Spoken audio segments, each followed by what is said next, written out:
ओम नमः शिवाय। कुछ लोग कहते हैं कि हम एक आध्यात्मिक युग में प्रवेश करने जा रहे हैं और सब कुछ बदल जाएगा। इस संसार को देखते हुए तो ऐसा नहीं लगता ये संभव होगा। क्या इस धरती पर ऐसे भारी बदलाव होना संभव है? मित्र, वर्तमान में हम सभी एक आदर्श परिवर्तन के साक्षी रहे हैं। क्या ऐसा नहीं है कि 2004 में फेसबुक आया और देखते देखते 6 वर्ष में लगभग 500 मिलियन इसके यूजर्स हो गए।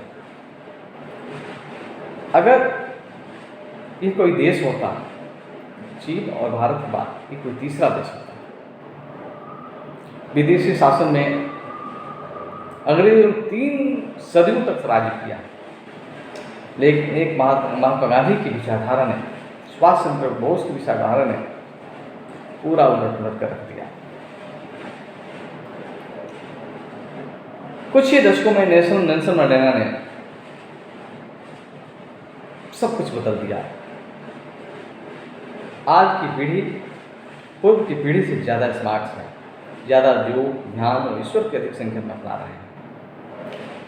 यही इस दिशा में एक नई प्रवृत्ति की साक्षी है।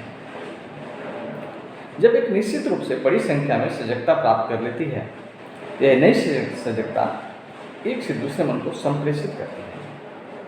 ये मन का विचार जो है तरंगों की भांति कम्युनिकेट करती है, एक स्थान से दूसरे स्थान तक जाती है और विचारों के स्तर पर मनोरंजन घटता है। जब केवल सीमित लोग ही किसी चीज़ के विषय में जानते हैं, तो हो सकता है कि उन लोगों की ही एक सजग उपस्थिति बनकर रह जाए। पुराने जमाने में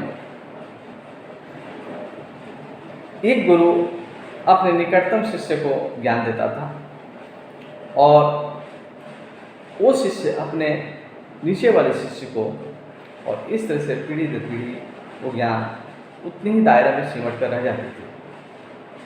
वो विद्या गुप्त रहती थी। लेकिन आज इंटरनेट के ज़माने में, टेक्नोलॉजी के ज़माने में पूरा विश्व एक हो चुका है, पूरा विश्व गाँव बनकर रह गया है। अभी अमेरिका में कोई घटना घट रही है और तुरंत भारत में उसका पहुँच जाता है। जब कोई सुनामी आती है तो सोर्स पे कम होता है, लेकिन दूर तक इसकी जान मान की नुकसान या इलाका जो है ज़्यादा प्रभावित होती है। तो एक भी व्यक्ति इस नई सजगता में शामिल होता है। एक ब्रह्मांडीय क्षेत्र सशक्त होता है ताकि इस सजग यह चेतना का लाभ सबको दिया जा सके। उस मानव चेतना के क्षेत्र में एक प्रभावशाली और सामूहिक परिवर्तन से गुजरेगी। ऐसा तब होगा जब बहुत से लोग एक परिवर्तन के लिए प्रस्तुत होंगे, जब आध्यात्मिक की सौंदर्य कुछ व्यक्तियों को एक निश्चित संख्या सामने आएगी। मात्रात्मक परिवर्तन से गुणात्मक बदलाहट होगी। भले ही विचार हो, उत्पादन हो, संदेश हो, ये व्यवहार एक वायरस की तरह प्रसारित होगा। मानव की आध्यात्मिक महामारी फैलेगी। क्रिटिकल मास का बिंदु एक जादू क्षण है। जब यह किसी दावानल की तरफ फैलने लगता है तो सब कुछ मानव एक ही झटके में बदल जाता है। परिवर्तन संसार का नियम है। अगर हम परिवर्तन नहीं होते हैं तो संसार हमको परिवर्तित कर देता है। जैसे पहले जो है बहुत बड़े बड़े विशालकाय जानवर होते थे, लेकिन उन्होंने अस्तित्व के हिसाब से सामंजस्य नहीं बैठाया। आज वो प्राणी विलुप्त हो गई है। हमने देखा नोकिया, कोटक, ऐसी बहुत सारी कंपनियां जो है काल के गाल में समा गई, क्योंकि उन्होंने अपने आप को अपग्रेड नहीं किया, अपने आप को जो है बदलाहट नहीं किया। एक मित्र का सवाल है, यदि वो वास्तव में हमसे प्रेम करता है तो हमारे जीवन में इतनी कठिन परीक्षा क्यों है? क्या संसार के किसी में आए भारी कारण दूसरे से सुनामी नहीं आ जाती? विनाश के स्रोत से उतनी हानि नहीं होती जितना दूसरे स्थान पर लोग मारे जाते हैं। यह सारा संसार एक आर्थिक वैश्विक ग्राम बन गया है। हालांकि इस आर्थिक क्रम का केंद्र औषधों की धरती पर था, परंतु बाकी पूरा विश्व भी उनके आर्थिक तंत्रों के असफलता के झटके महसूस कर रहे थे। ईश्वर की लीला सदैव ऐसी नहीं होती कि उसे मनुष्य हंसी के आए, कई बार उसे तो लाभ हो सकते हैं, परंतु फिर भी ये पूछने पर कोई दुख नहीं है कि टेनी के स्कोर 15, 30 और 40 क्यों होता है। बेशक यह है कि फुटनेस में कोई दुख नहीं है, क्योंकि इसके नियम ही ऐसे हैं और खेल भी ऐसे ही खेला जाता है। अब इस लव बॉल के पीछे कोई क्या तर्क दे सकता है? लव 40 क्यों? इसे पूछने की तुक नहीं, खेल का नियम ही ऐसे हैं और इसे खेलना भी ऐसे होगा। इस खेल के दीवानों को नियम से कोई मुक्ता नहीं दिखती, पर अगर आपने इस पर सवालिया निशान लगाया तो निश्चित रूप से आपको मूर्ख बोल सकते हैं। अगर मनुष्य के बनाए खेलों के साथ ऐसा होता है तो फिर उसमें खेलों की तो बात ही नहीं डाली है। वो अपनी यह खेलते हुए प्राय कठोर हास्यबोध के साथ सामने आता है, अपनी लीला के माध्यम से मनुष्य के परख करता है, उसे वहाँ पर चुनौती देता प्रतीत होता है। इस खेल पर सवाल उठाना व्यर्थ है। इसके बजाय खेल के नियम सीखें, खेल का कौशल जानकर उस्ताद बने और इसे अच्छी तरह खेलें और खेल को जीत कर दिखाएं। उसके खेल में केवल एक ही नियम है जो मनुष्य के बचाव के लिए आगे आता है। अंत हमेशा सुंदर करता है, सत्यम शिवम सुंदरम, all is well and well, और मनुष्य के अधिकार में होता है। आरंभ नहीं जाने के अति सुंदर होने वाला है।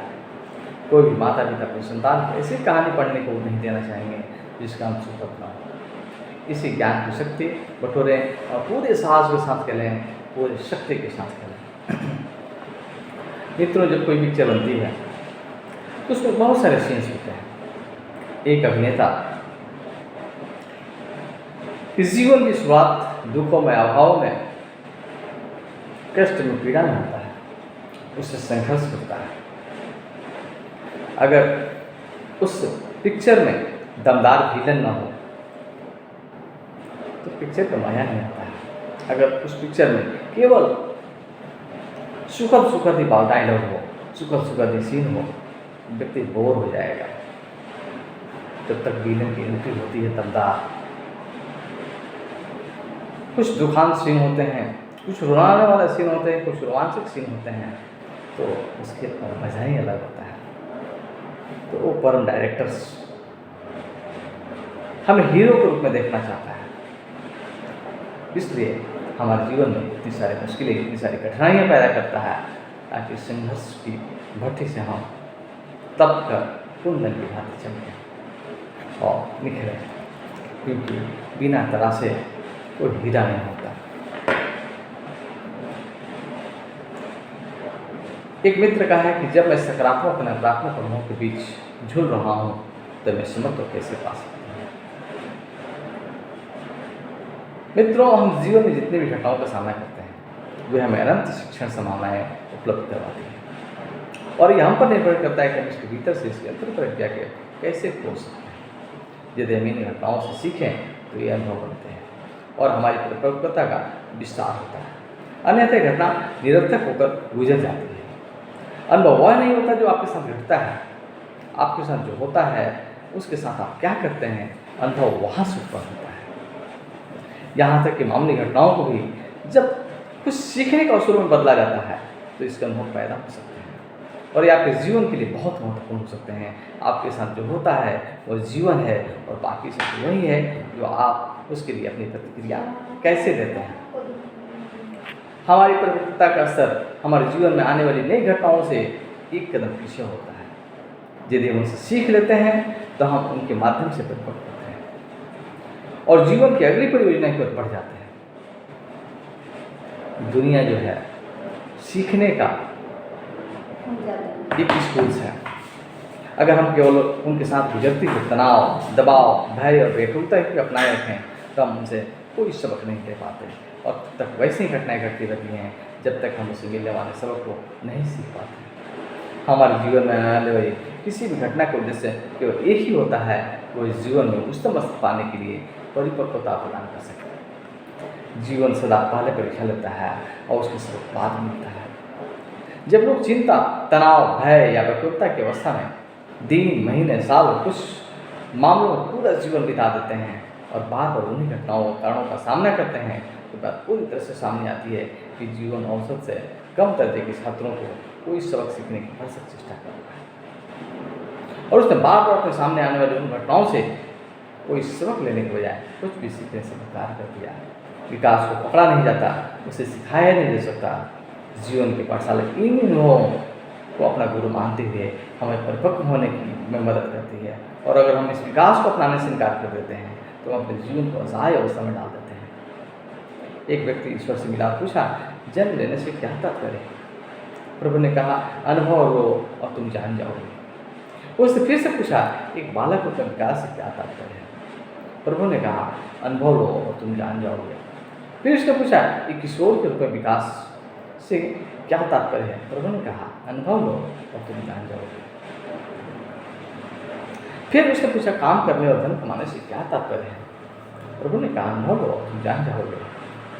फिर उसने पूछा, विवाह करने और संतान उत्पन्न करने से क्या तात्पर्य है? प्रभु ने कहा, अनुभव लो और तुम जान जाओगे। फिर उसने पूछा, युद्ध होने, वृद्ध होने और मरने में क्या तात्पर्य है? प्रभु ने कहा, अनुभव लो और जान जाओगे। उस व्यक्ति ने थोड़ा खींच कर कहा, अगर मुझे हर चीज़ को अपने अनुभव से ही सीखना है तो हे प्रभु, आप किसके हैं? प्रभु ने बड़ी करुणा के साथ उत्तर दिया, मेरे बच्चे, अनुभव मेरा ही तो दूसरा नाम है। अनुभव मेरा तो दूसरा